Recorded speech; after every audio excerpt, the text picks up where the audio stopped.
இந்த வருட இறுதிக்குள் சுகாதார சேவையில் காணப்படும் அனைத்து வெற்றிடங்களையும் நிரப்புவதற்கு நடவடிக்கை எடுப்பதாக சுகாதார அமைச்சர் ராஜித சேனாரத்ன தெரிவிக்கின்றார். கொழும்பில் நடைபெற்ற நிகழ்வொன்றின் போதே அமைச்சர் இதனை குறிப்பிட்டார். சுவசேவா நியமன கடிதங்களை வழங்குவதற்காக பண்டாரநாயக்க சர்வதேச ஞாபகார்த்த மாநாட்டு மண்டபத்தில் சுகாதார அமைச்சர் ராஜித சேனாரத்ன தலைமையில் நேற்றைய நிகழ்வு ஒன்று நடைபெற்றது.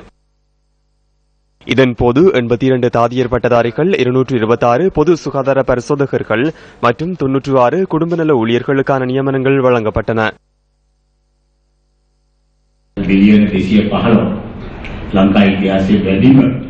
இலங்கை வரலாற்றில் அதிகளவான 215 மில்லியன் ரூபாய் சுகாதாரத்துறைக்காக ஒதுக்கப்பட்டுள்ளது.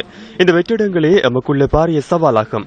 இந்த வருட இறுதிக்குள் இந்த வெற்றிடங்களை நிரப்புவதற்கான நடவடிக்கைகளை எடுப்பதற்கு நாம் எண்ணியுள்ளோம். 2000 தாதியர்களை இணைக்க உள்ளோம். தாதியர் பட்டப்படிப்பை சர்வதேச மட்டத்தில் கொண்டு செல்ல எண்ணியுள்ளோம். வெளிநாடொன்றுக்கு சென்று தொழில் செய்யக்கூடிய நிலையை நாம் உருவாக்குவோம்.